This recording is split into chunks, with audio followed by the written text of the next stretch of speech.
পাড়ার নলিনী খুড়ো এত কিপটে কি বলবো। একদিন চায়ের দোকানে বসে গল্প করছে। জানিস ভাই, আমার যখন ইয়ং বয়স ছিল 24 কি 25 হবে, তখন একটা পাঞ্জাবি কিনেছিলাম। পাঞ্জাবিটার দাম নিয়েছিল 300 টাকা। সেই পাঞ্জাবিটা আমি বছর দেড়েক পরলাম।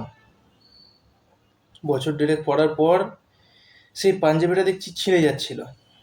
তো সেটাকে দোকানে দিলাম, 20 টাকা দিয়ে পাঞ্জাবিটাকে ফতুয়া করে নিলাম।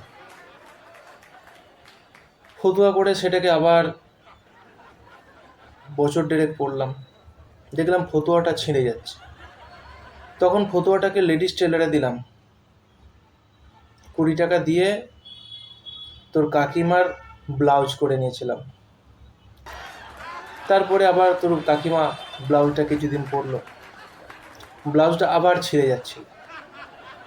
তখন সেই ব্লাউজটাকে দর্জিতে দিয়ে একটা রুমাল বানিয়ে নিলাম।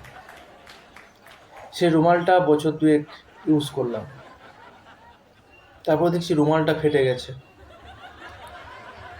তো রুমালটা কি করব ভেবে না পেয়ে, বাড়িতে লম্ফ ছিল, ওই রুমালটা দিয়ে লম্ফের পোলতে বানিয়ে নিলাম। আমার ছেলে সেই লম্ফতে পড়ে মাধ্যমিক পাস করে গেল। তারপর একদিন আমি লম্ফটা খুলে দেখছি পোলতেটা পুড়তে পুড়তে একদম ছোট হয়ে গেছে, আর তেল নাগাল পাচ্ছে না।